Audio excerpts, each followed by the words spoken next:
Assalamualaikum warahmatullahi wabarakatuh.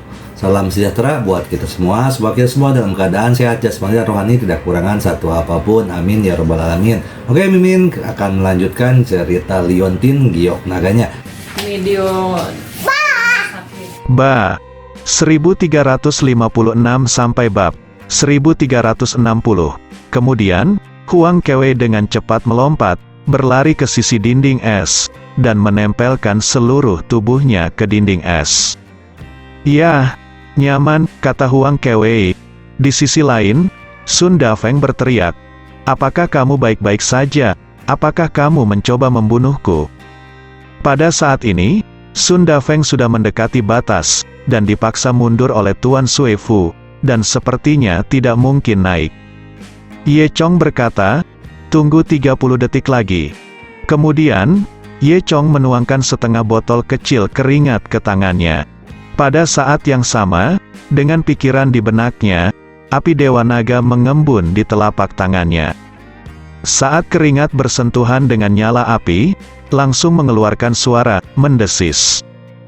Kelembaban dalam keringat menguap dengan segera dan cepat. Pada akhirnya, di telapak tangan Ye Chong, hanya tersisa lapisan tipis acar putih. Meski agak kecil, menurut Ye Chong itu sudah cukup. Saat ini, hanya teriakan yang terdengar itu sebenarnya teriakan Sun Dafeng.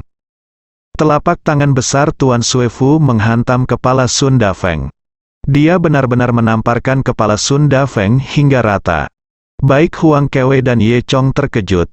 Mungkinkah Sun Dafeng dibunuh oleh Tuan Suefu begitu saja? Setelah Tuan Suefu membunuh Sun Dafeng, dia bergerak menuju Ye Chong lagi begitu dia bergerak. Sebelum Ye Chong bisa memikirkan Tuan Suefu sudah tiba di dekatnya. Ye Chong mendengus dingin, menggerakkan tubuhnya, dan langsung berlari ke arah Lord Suefu. Tuan Suefu meninju dada Ye Chong dengan keras. Ye Chong berjuang keras untuk dipukul oleh Tuan Suefu, dan telapak tangannya terus menamparkan ke depan, dengan lapisan tipis acar, mengenai kepala Tuan Suefu. Pada saat yang sama, Tuan Suefu juga meninju dada Ye Chong. Ye Chong memuntahkan seteguk darah dengan puff, tubuhnya dikirim terbang, dan dia menabrak dinding es tepat sebelum dia berhenti. Huang Kewe segera pergi untuk mendukung Ye Chong. "Bagaimana kabarmu?" Pada saat yang sama, Tuan Suefu segera berteriak, "Saya melihat bahwa tempat itu disentuh oleh Ye Chong barusan diwarnai dengan garam. Dan hanya garam kecil ini yang melelehkan Chevrolet." Benar saja, garam ini memiliki efek ajaib pada Suefu Ye. Asal diterapkan sedikit saja, Chevrolet akan terus meleleh. Saya melihat bahwa mulai dari atas kepala Suefu Ye, warna putih berangsur-angsur mencair. Selain itu, area peleburan menjadi semakin besar, tidak dapat dikendalikan, dan kecepatannya juga cepat, dan dengan cepat menyebar ke seluruh tubuh Tuan Suefu. Mulai dari atas kepala, seluruh tubuh Suefu Ye meleleh terus-menerus, dan genangan cairan putih mengalir ke bawah. Tuan Suefu memamerkan gigi dan cakarnya, ingin berjuang. Namun, tidak ada jalan lain. Meskipun sedikit garam sudah cukup untuk membunuh Suefu Ye, ini adalah prinsip satu hal yang jatuh satu hal. Tidak butuh waktu lama bagi Buddha salju, yang sebesar gunung, untuk mencair. Akhirnya berubah menjadi genangan cairan putih, lemas di tanah, masih menggelegak. Melihat Tuan Suefu akhirnya takluk, Huang Kewe dan Ye Chong menghela nafas lega. Huang Kewe sudah kembali normal saat ini, namun wajahnya masih sangat merah. "Apakah kamu baik-baik saja?" Huang Kewe bertanya pada Ye Chong. Ye Chong menggelengkan kepalanya. Meskipun dia dipukul oleh Tuan Suefu, untungnya dia dilindungi oleh tubuh Dewa Naga, tetapi dia menderita beberapa luka dalam dan tidak bisa mati. Kemudian, mereka memandang Sun Dafeng. Sun Dafeng yang malang ditampar kepalanya oleh Tuan Suefu, dan meninggal dengan kematian yang mengerikan. Dia mati seperti ini." Huang Kewe tidak percaya. Ye Chong mengangguk, tetapi tidak berbicara. Kepalanya sudah difoto seperti ini, Bagaimana mungkin dia tidak mati? Oh, aku tidak menyangka bahwa dialah yang mengorbankan hidupnya untuk menyelamatkan kita pada akhirnya. Huang Kewe menghela nafas. Awalnya, mereka adalah musuh. Tetapi pada akhirnya mereka mengesampingkan kecurigaan masa lalu mereka, dan ketiganya bergabung untuk menghadapi Tuan Suefu. Adapun Sun Dafeng, itu karena dia mengulur waktu untuk mereka dan menutupinya sehingga dia secara tidak sengaja dipukuli sampai mati oleh Tuan Suefu. Memikirkan hal ini, Huang Kewe masih sedikit sedih, dan matanya merah. Ye Chong memandang Huang Kewe dan berkata pada dirinya sendiri, "Mengapa kamu tidak menangis sekarang?" Hei, ngomong-ngomong, kita berutang banyak pada Sun Dafeng. Kita bertiga seharusnya menyelesaikan tugas ini bersama-sama. Kata Wei, meskipun Sun Dafeng meninggal secara tragis, Ye Chong tampaknya tidak sedih. Karena merasa sangat aneh, kenapa Sun Dafeng mati? Ye Chong menatap tubuh Sun Dafeng dengan curiga. Berdasarkan pemahamannya tentang kemampuan Sun Dafeng, tidak mungkin Sun Dafeng akan dibunuh oleh Tuan Suefu secepat ini. Dia meminta Sun Dafeng untuk menahan Suefuye, tetapi itu sudah diperhitungkan, dan Sun Dafeng bersikeras untuk bertahan selama 5 menit, sama sekali tidak masalah. Ini adalah pengaturan yang paling masuk akal, berdasarkan pemahamannya tentang Sun Dafeng. Ketika Ye Chong pertama kali mengeluarkan garam, Sun Dafeng setidaknya bisa terus bertahan selama 1 menit lagi. Tapi mengapa Sun Dafeng dibunuh oleh Tuan Suefu? Mungkinkah dia terlalu melebih-lebihkan Sun Dafeng? Atau apakah Sun Dafeng ceroboh?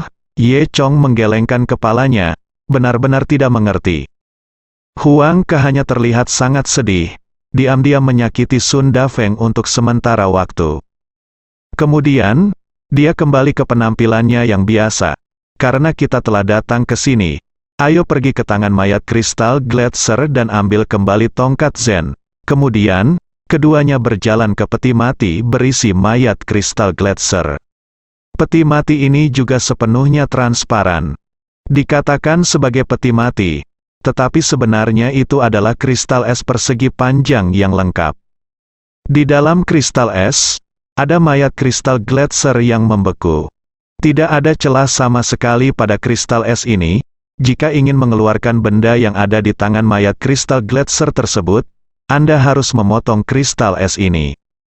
Seluruh kristal es memiliki panjang sekitar 2 meter dan lebar setengah meter. Mayat kristal Gletser tergeletak di dalam, sangat luas. Namun, mayat kristal Gletser ini juga sangat aneh, tidak mengenakan pakaian mewah. Sebaliknya, ternyata hanya mengenakan pakaian ketat. Ye Chong curiga bahwa orang yang pertama kali menguburnya melakukannya dengan sengaja, untuk mengekspos tubuh mayat kristal Gletser. Sebab, tubuh mayat kristal Gletser ini memang berbeda. Lebih baik dikatakan bahwa ini adalah karya seni daripada mayat. Karena mayat kristal Gletser sama sekali tidak seperti mayat manusia. Kulit seluruh mayat kristal Gletser, seperti lapisan es, tembus cahaya. Dan melalui kulit tembus pandang ini, Anda bisa melihat apa yang ada di dalamnya. Di dalam, pembuluh darah, organ dalam, tulang, meridian, del semuanya sama dengan manusia normal. Jika itu adalah karya seni buatan tangan, sangat sempurna untuk dapat melakukan ini. Meskipun mayat kristal Gletser ini mengenakan sangat sedikit, wajahnya ditutupi dengan topeng yang sangat aneh. Topeng terbuat dari emas hitam, dengan hanya 2 lubang untuk mata, dan beberapa pola emas di atasnya. Selain itu, mayat kristal Gletser tidak memiliki benda pemakaman, kecuali setengah dari staf Zen. Seluruh mayat kristal Gletser tergeletak rata di dalam kubus kristal es, dan masih ada sebagian besar ruang di atas kepalanya. Dan di bagian ruang ini, ada bunga merah kecil yang membeku. Bunga kecil berwarna merah ini mirip dengan bunga liar yang biasa terlihat di pinggir jalan. Ye Chong dan Huang Kewe sangat aneh. Kenapa ada bunga merah kecil di tempat ini? Sepertinya sangat tiba-tiba, Setelah itu, Ye Chong mengetuk kristal es kubus, dan menemukan bahwa bahan kristal es itu sama dengan dinding es di luar. Es berusia 1000 tahun, sangat keras. Pada dasarnya es jenis ini tidak mungkin menembus lapisan es dengan kekuatan eksternal biasa. Namun, Ye Chong sekarang memiliki manik itu di tangannya, yang hanyalah artefak pemecah kebekuan. Tepat untuk membuka kristal es kubus ini, Huang Kewei juga mendesak Ye Chong untuk bergegas. Ye Chong menanggapi. Setelah itu, Ye Chong mengeluarkan manik-manik itu dan mencubitnya di jarinya, lalu menggunakan manik-manik itu untuk menggesek kristal es kubus dengan keras. Lapisan kristal es terluar segera pecah menjadi beberapa bagian. Setelah Ye Chong memotong 2 lapisan, dia segera menemukan bahwa kristal es kubus tidak padat. Kristal es ini lebih mirip kotak kubik, dan ketebalan cangkang esnya hanya setebal beberapa sentimeter. Namun, transparansi lapisan es ini sangat baik, jika tidak dibelah sama sekali tidak dapat dilihat dari luar. Jadi, Ye Chong dan Huang Kewei mengira itu nyata. Namun, dengan cara ini, penanganannya akan lebih mudah. Ye Chong membuat 3 potongan, 5 potongan dan 2 potongan, lalu memotong semua cangkang bagian atas. Mayat kristal gletser di dalamnya, serta bunga merah kecil yang aneh, semuanya terbuka. Huang Kewei sangat gembira, dan dengan bersemangat meraih setengah dari kapten. Tentakel tongkat Zen agak dingin, tapi tidak ada yang salah dengan itu.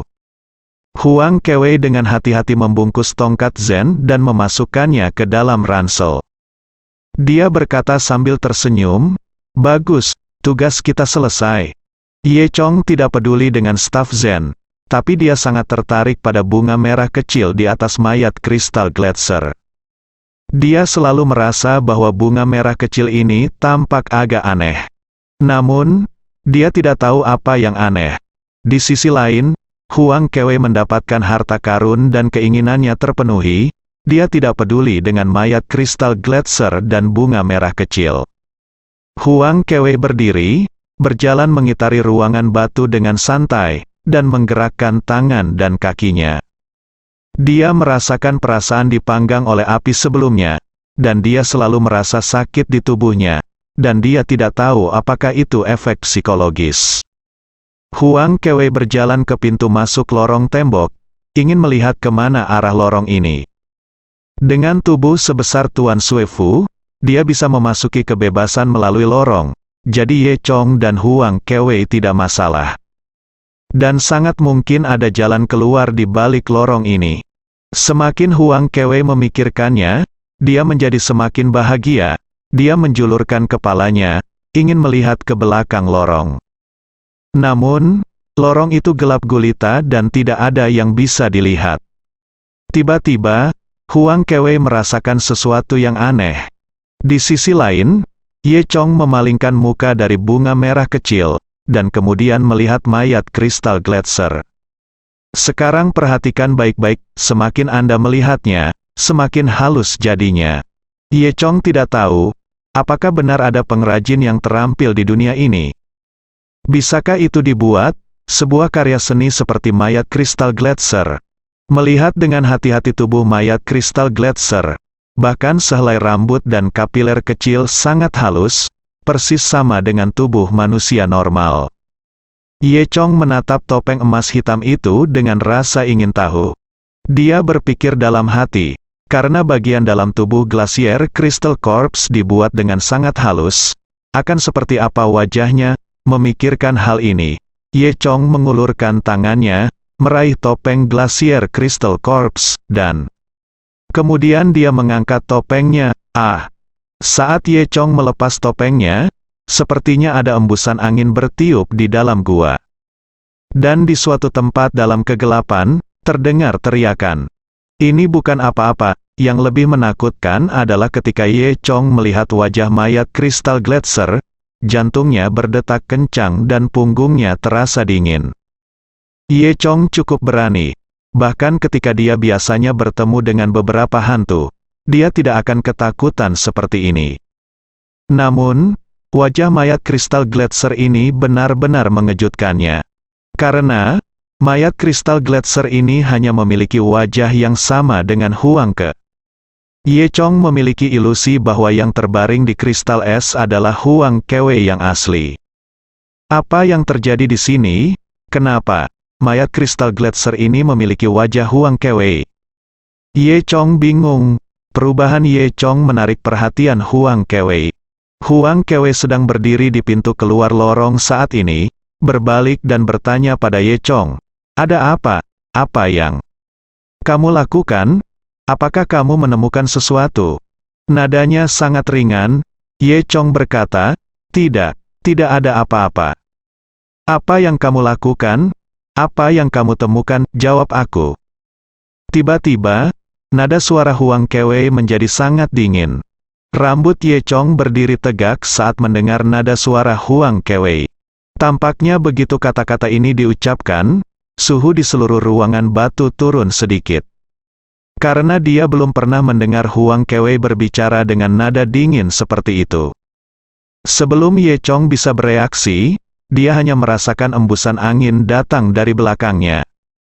Ternyata Huang Kewe di belakangnya yang menamparnya. Ye Chong terkejut. Namun, dia bereaksi dengan cepat, dan langsung mengelak untuk menghindari serangan Huang Kewe. Oke, benar saja, itu monster, kata Ye Chong dalam hati. Kemudian, dia mengeluarkan 3 jimat batu giok dan menembak ke arah Huang Kewe dengan ganas. Dia tahu bahwa yang ada di depannya bukanlah Huang Kewe yang asli. Kemungkinan besar itu dibuat oleh hantu. 3 jimat giok mendekati Huang Kewe, dan yang terakhir melemparkan 3 jimat giok dengan santai. Kemudian, Huang Kewe menyerang Ye Chong lagi. Meskipun Huang Kewe ini bukan Huang Kewe yang asli, kultivasinya sama dengan Huang Kewe yang asli, dan Ye Chong dikalahkan dengan mantap. Ye Chong bahkan tidak punya waktu untuk memikirkan apa yang terjadi, jadi dia bertengkar dengan Huang Kewe. Lagi pula, kultivasi Huang Kewe lebih tinggi dari Ye Chong. Setelah beberapa ronde, hanya terdengar ledakan dan bahu Ye Chong dipukul oleh Huang Kewe. Ye Chong hanya merasakan kekuatan besar mengalir ke tubuhnya, membuat denyut nadi Qi-nya mendidih. Seteguk darah dimuntahkan dari dia, puff. Namun, Huang Kewe tidak memberi Ye Chong kesempatan untuk bernafas. Telapak tangan lainnya, berbentuk seperti pisau, menebas leher Ye Chong. Jika pukulan ini mengenai, itu bisa mematahkan leher Ye Chong. Ye Chong juga cerdas, jika dia mundur, dia tidak akan bisa menghindari telapak tangan Huang Kewe. Ye Chong melakukan yang sebaliknya, maju selangkah, dan menempel di tubuh Huang Kewe. Telapak tangan Huang Kewe kosong. Kemudian, Ye Chong memeluk Huang Kewe erat-erat, dan menekan tubuhnya dengan erat ke tubuh Huang Kewe. Dengan satu putaran, keduanya berguling ke tanah. Meski Ye Chong bukan lawan Huang Kewe, tapi jurus ini sangat cerdik. Satu-satunya saat Huang Ke tidak bisa menggunakan kekuatannya adalah melepaskan diri dari pelukan Ye Chong. Bahkan jika Huang Kewe memukul Ye Chong dengan tinjunya, dia tidak bisa mengerahkan seluruh kekuatannya. Ye Chong dilindungi oleh tubuh Dewa Naga dan bisa melawannya sepenuhnya. Ye Chong hanya bisa menggunakan metode ini. Untuk saat ini, dia menarik napas perlahan dan menarik napas dalam-dalam. Saat keduanya menggeliat, hanya terdengar suara robekan, dan separuh resleting baju Huang Kewe robek. Pakaian dalam Huang Kewe terbuka. Saat ini, Ye Chong tiba-tiba menemukan bahwa celana dalam Huang Kewe masih basah. Ini justru karena ketika Huang Kewe baru saja berkeringat, pakaiannya basah kuyup. Termasuk kulit putih di bagian depan leher Huang Kewe, juga banyak butiran keringat tipis yang menempel di sana.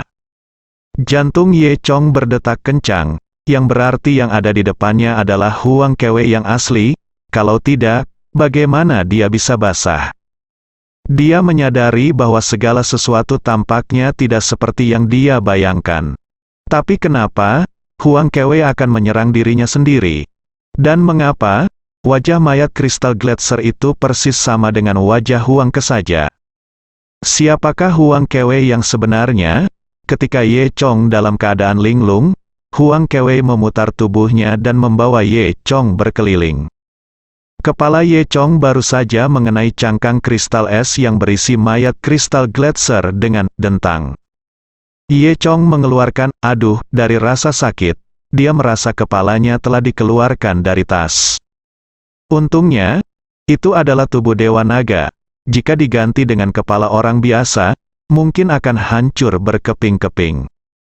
Namun, dia tidak berani melepaskan tangannya, dan masih memeluk erat Huang Kewe. Jika dia melepaskannya, setelah Huang Kewe harus melepasnya, dia akan mati. Pada saat ini, Ye Chong secara tidak sengaja melirik mayat kristal Gletser. Namun, mayat kristal Gletser saat ini, di mana wajahnya masih terlihat seperti Huang Kewe, berubah menjadi balok es kosong. Ye Chong merasa aneh, apa yang terjadi? Pada saat ini, dia secara tidak sengaja melihat bunga merah kecil di atas mayat kristal Gletser. Sebuah pikiran melintas di benak Ye Chong. Dia akhirnya menyadari bahwa masalahnya ada pada bunga merah kecil ini. Pasti bunga merah kecil inilah yang membuat orang berhalusinasi. Semuanya barusan adalah ilusi, dan Huang Kewe menyerang dirinya sendiri. Itu karena Huang Kewe juga tertipu. Memikirkan hal ini, Ye Chong mengerti segalanya. Saat aku masih berhalusinasi barusan, aku memukul kepalaku dengan keras, jadi aku membangunkannya. Memikirkan hal ini, Ye Chong menyeret kepala Huang Kewe, ingin memukulnya juga. Namun, kekuatan Huang Kewe relatif kuat, dan Ye Chong tidak bisa bergerak. Kemudian, dengan pikiran, Ye Chong memegang erat Huang Kewe dengan satu tangan.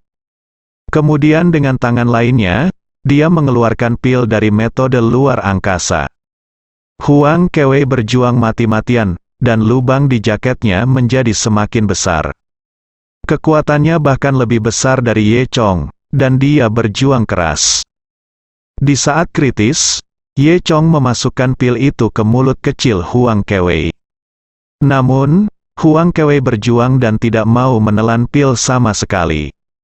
Ye Chong tidak punya pilihan selain menarik napas dalam-dalam, lalu menekan mulut besarnya ke mulut kecil Huang Kewe, dan meniupnya. Huang Ke tidak bereaksi untuk satu-satunya saat, ketika Ye Chong meniupkan mulut ke mulut, meniup ramuan itu ke perutnya. Obat mujarab itu langsung meleleh di tubuh Huang Kewe, dan dalam sekejap, Huang Kewe terbangun setelah distimulasi. Huang Kewe tertegun selama beberapa detik sebelum dia merasa seseorang sedang berbaring di atasnya. Dan orang itu mencium dirinya sendiri. Detik berikutnya, Huang Kewe menyadari bahwa orang yang berbaring di atasnya adalah Ye Chong. Sekarang mulut besar Ye Chong mencium mulut kecilnya sendiri. Wajah Huang Kewe memerah dalam sekejap, dan dia mendorong Ye Chong dengan kasar dengan kedua telapak tangannya. Ye Chong masih terbenam di bibir lembut Huang Kewe barusan. Dia tiba-tiba didorong oleh Huang Kewe, dan dia terbang beberapa meter jauhnya. Huang Kewe sangat marah, dan dengan cepat berdiri. Kamu bajingan kecil yang tidak tahu malu, aku sudah tahu bahwa kamu bukan orang baik, sekarang kamu akhirnya mengungkapkan sifat aslimu, bukan, beraninya kamu menganiaya kakak perempuanmu, lihat pukul aku hari ini, aku tidak akan membunuhmu. Ye Chong dengan cepat menjelaskan, tidak kakak, dengarkan aku. Kemudian, Ye Chong dengan cepat menjelaskan masalahnya. Huang Kewe mengangkat alisnya setelah mendengar ini, benarkah? Ye Chong mengangguk, ya, kita semua berhalusinasi. Huang Kewe merenung sejenak, dia baru saja berada di lorong gelap, sepertinya dia benar-benar melihat Ye Chong sudah mati. Jadi dia memutuskan bahwa Ye Chong di belakangnya palsu, jadi dia melakukannya padanya. Melihatnya seperti ini, itu benar-benar ilusi. Namun, Huang Kewe tidak bisa. Akui saja dengan mudah, menurutku itu tidak benar, jika kamu berani membohongiku, aku akan membunuhmu. Ye Chong tertawa dan berkata, tentu saja tidak. Kakak senior yang baik, Anda membangunkan saya, jika tidak, kami akan terbalik di selokan. Huang Kewe memberi Ye Chong tatapan kosong. Dia tiba-tiba menyadari bahwa Ye Chong menatap lurus ke arahnya. Apa yang kamu lihat? Kata Huang Kewe sambil menundukkan kepalanya. Ketika dia menundukkan kepalanya, dia menyadari bahwa resleting di bagian atas tubuhnya telah ditarik dari kerah kepusarnya, memperlihatkan area yang luas di dalamnya. Wajah Huang Kewe tiba-tiba memerah, dan dia dengan cepat menutup resletingnya. Dia menatap Ye Chong dengan keras. Kamu bajingan besar. Ye Chong tersipu, menyentuh hidungnya dan berkata, nah, kakak senior, saya pikir itu semua disebabkan oleh bunga kecil yang patah ini. Dia melangkah dan menghancurkan bunga merah kecil itu. Bunga. Kemudian, Ye Chong tersenyum dan berkata kepada Huang Kewe, kakak senior, ayo keluar dari sini. Huang Kewe mendengus, menoleh dan berjalan ke lorong. Ye Chong mengikuti Huang Kewe. Sebelum pergi, Ye Chong kembali menatap mayat Sun Dafeng. Itu masih berbaring di sana dengan tenang. Namun, Ye Chong masih merasa sedikit aneh. Ye Chong dan Huang Kewe meninggalkan ruangan batu dan berjalan di sepanjang lorong. Lorong ini cukup lebar untuk 4 orang berjalan berdampingan. Tapi lorong itu gelap dan sangat sunyi. Huang Kewe menyalakan senter, dan keduanya berjalan maju selangkah demi selangkah ke dalam. Langkah kaki mereka di atas batu terdengar jelas. Di bagian luar dinding batu di kedua sisi lorong, terdapat lapisan es padat yang tebal, setebal 3 meter penuh, dan bahan es padat tersebut mirip dengan dinding es yang terlihat sebelumnya. Sesekali, Anda bisa melihat beberapa gua yang terbentuk secara alami. Beberapa gua kosong, dan beberapa gua memiliki beberapa hal aneh yang tumbuh di dalamnya. Huang Kewe berjalan cepat di depan, dan Ye Chong mengikuti di belakang. Dia tidak punya apa-apa untuk dikatakan untuk berbicara dengan Huang Kewe. Namun, Huang Kewe tampaknya tidak memaafkan Ye Chong, dan masih terlihat marah. Untuk apa yang dikatakan Ye Chong, dia hanya membuat suara atau ham. Dengan cara ini, keduanya berjalan entah berapa lama. Tampaknya bagian ini sangat panjang dan tidak ada habisnya. Namun di sepanjang jalan, tidak ada hal aneh yang terjadi. Suasana tegang keduanya baru saja sedikit rileks, lalu ada yang tidak beres lagi. Ketika Ye Chong sedang berjalan ke depan, dia tiba-tiba mendengar suara berdengung di belakangnya. Ye Chong terkejut. Meski suaranya jauh, dia bisa mendengarnya dengan jelas. Ye Chong dengan cepat menghentikan Huang Kewe. Kakak senior, apakah kamu mendengar itu?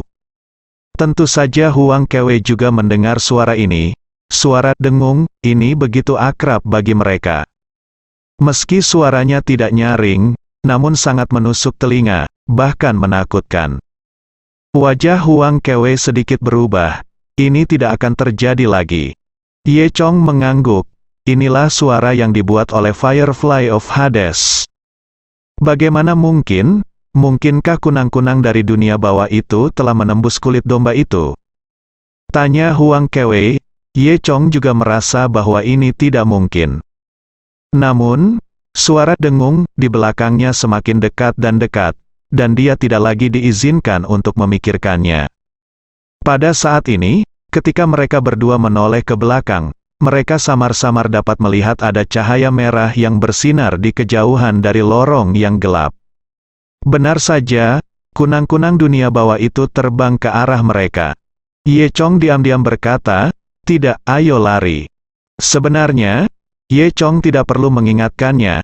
Dia dan Huang Kewe melepaskan kecepatan mereka dan berlari ke kedalaman lorong.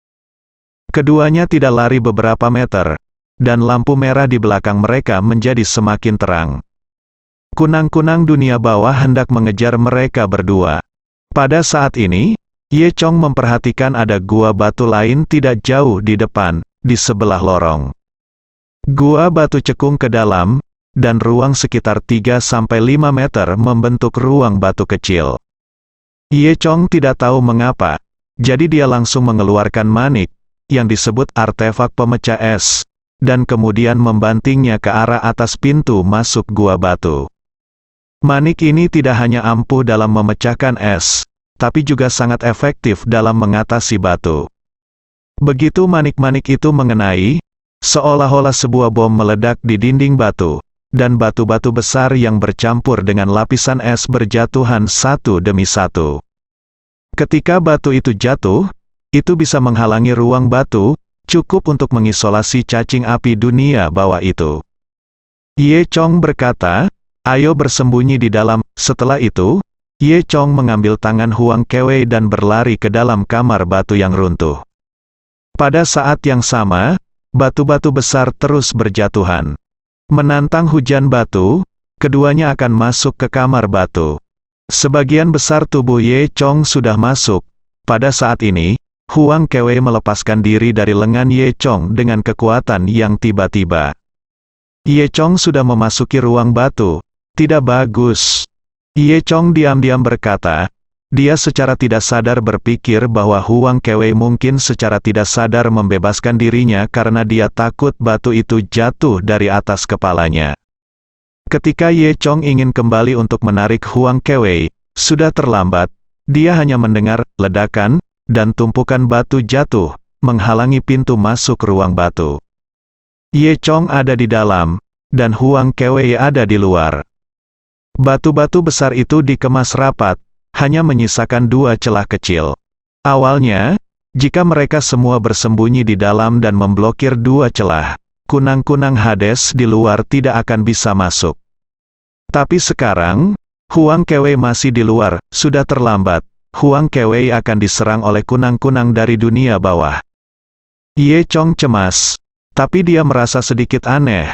Pada saat ini, Ye Chong tiba-tiba menyadari bahwa suara dengung yang mereka dengar sebelumnya telah hilang sekarang. Berbicara secara logis, kecepatan mereka tidak secepat kunang-kunang Hades itu. Menurut perkiraan Ye Chong, kunang-kunang dunia bawah seharusnya sudah lama menyusul. Tapi sekarang, dia tidak mendengar suara berdengung di luar, atau teriakan Huang Kewei.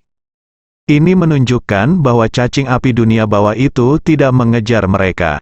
Ye Chong melihat keluar melalui celah, di luar gelap gulita, dan tidak ada lampu merah yang menakutkan, yang membuat Ye Chong diam-diam menghela nafas lega. Tapi bagaimana dengan cacing api Hades? Mungkinkah mereka tidak sengaja mendengar tadi? Ye Chong melihat lagi bahwa Huang Kewei berdiri di sana dengan linglung, tidak bergerak. Ye Chong buru-buru berteriak, "Kakak Huang, kakak senior Huang."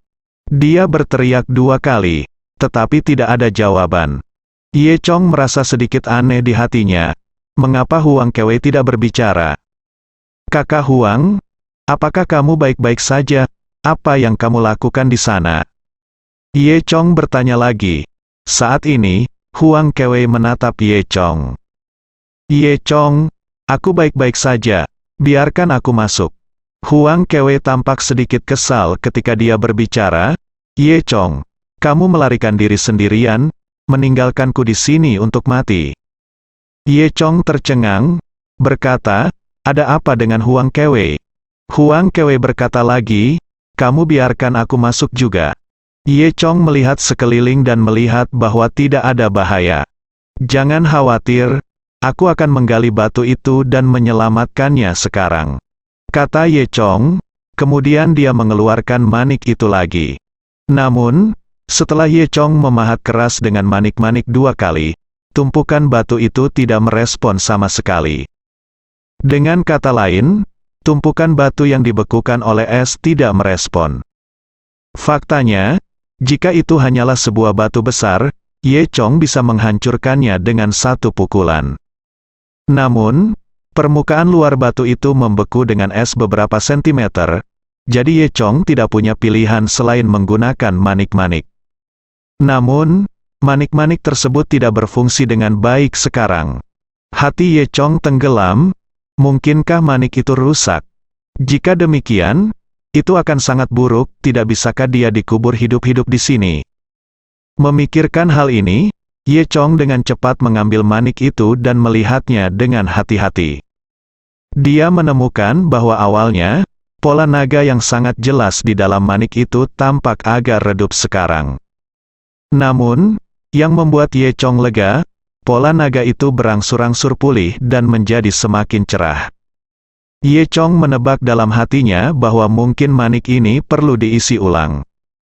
Setelah pertama kali dia menggunakannya untuk membuka dinding es, butuh waktu lama untuk membunuh Tuan Suefu, dan kemudian dia menggunakannya untuk kedua kalinya untuk membuka peti mati kristal es. Mungkin waktu itu cukup untuk mengisi daya manik-manik.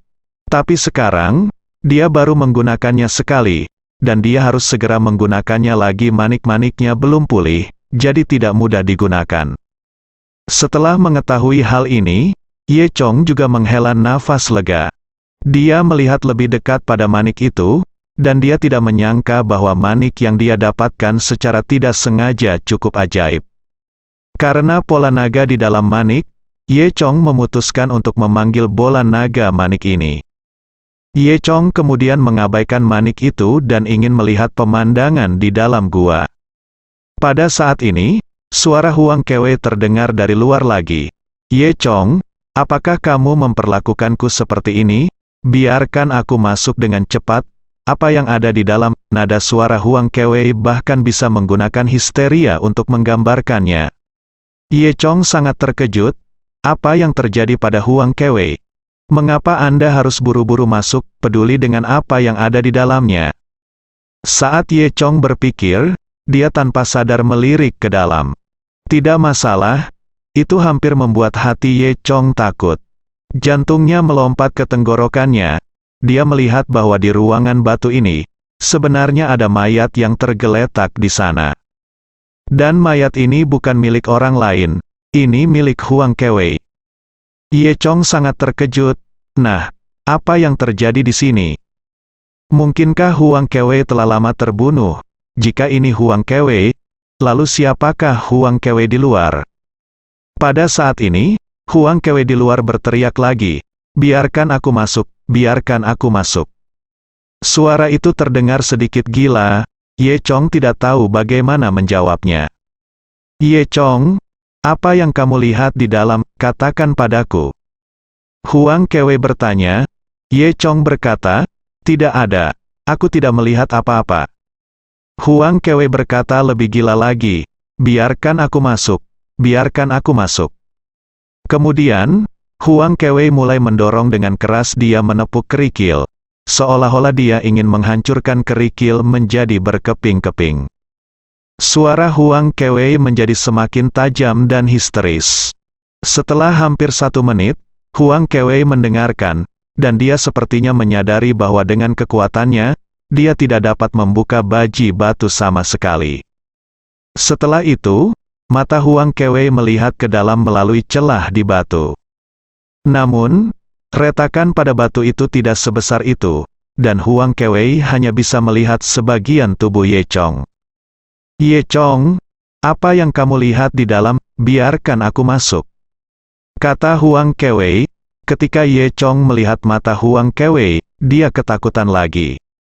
Apakah ini masih mata manusia? Mata ini penuh dengan kekejaman dan kebencian, seolah tatapan ini bisa membunuh seseorang. Ye Chong tanpa sadar mengeluarkan pedang tulang ikan. Dia merasa bahwa Huang Kewe di luar pasti palsu. Karena Huang Kewe memberinya kesan bahwa meskipun dia memiliki tingkat kultivasi yang tinggi, dia adalah gadis yang sangat baik. Bagaimana dia bisa memiliki mata yang begitu gila dan dengki? Oleh karena itu, bagian luarnya pasti palsu. Huang Kewe yang asli sudah mati, tergeletak di belakangnya. Semakin Ye Chong memikirkannya, semakin dia merasa masuk akal. Dia mengepalkan pedang tulang ikan dengan erat dan hendak menyerang Huang Kewe di luar. Pada saat ini, kilasan inspirasi tiba-tiba muncul di benak Ye Chong. Tiba-tiba terpikir olehnya bahwa ketika dia berada di ruang batu, dia dan Huang Kewe juga memiliki pengalaman saling membunuh. Itu karena dia bingung dengan hantu bunga merah kecil itu. Mungkinkah sekarang mereka dibingungkan oleh ilusi bunga merah kecil itu lagi? Memikirkan hal ini, Ye Chong menamparkan dirinya sendiri dengan keras. Kemudian, hanya dalam sepersekian detik, di depannya, tubuh Huang Kewei menghilang. Dan Huang Kewei, yang berteriak di celah batu, menghilang. Sebaliknya, Ye Chong melihat bahwa memang ada bunga merah kecil yang tumbuh di sudut dinding, yang persis sama dengan yang ada di atas mayat kristal Gletser. Ye Chong memarahi, "Oke, kamu lagi."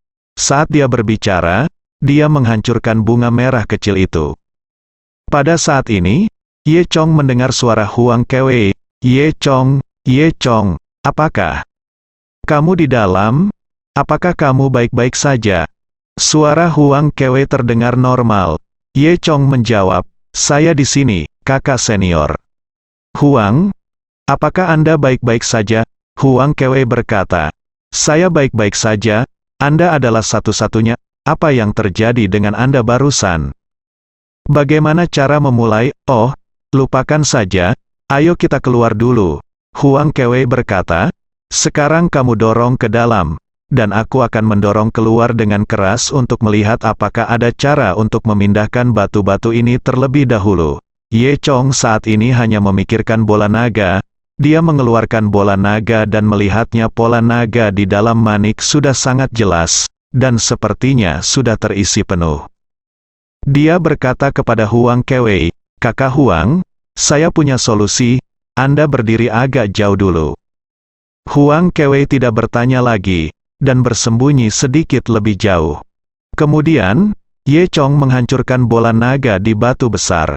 Hanya ada ledakan, dan seperti sebelumnya, sebuah bom meledak, meledakkan semua batu yang terbungkus es menjadi berkeping-keping.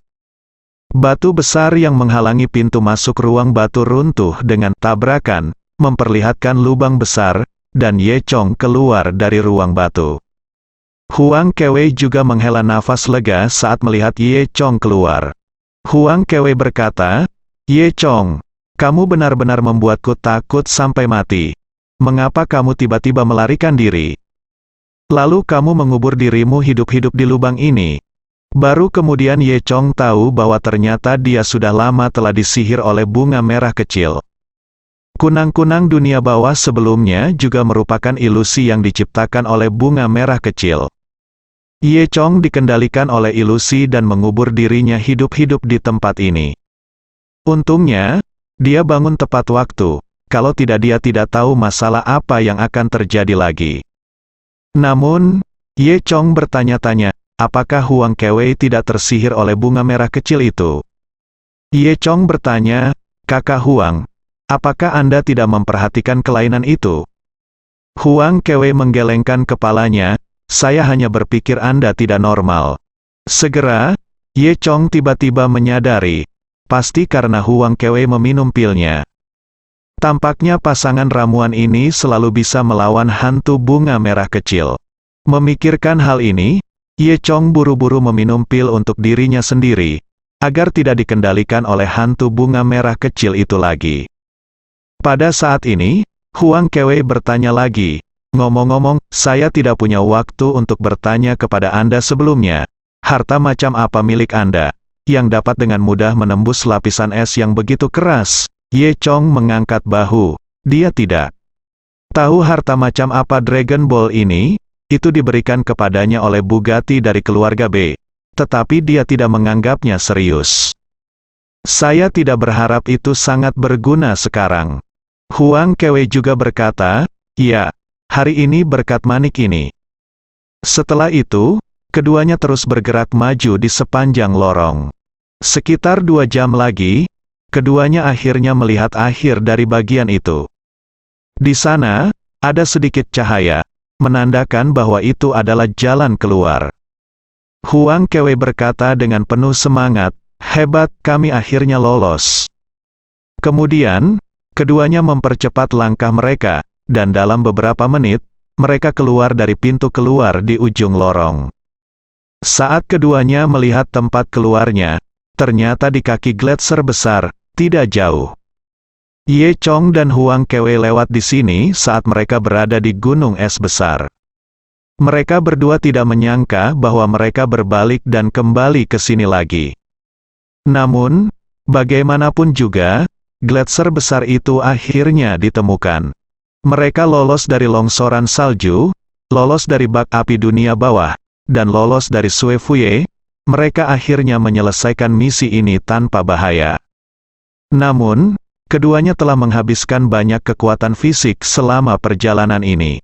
Sekarang tidak ada bahaya, keduanya merasa lega, duduk bersila di tanah, dan mulai mengatur napas.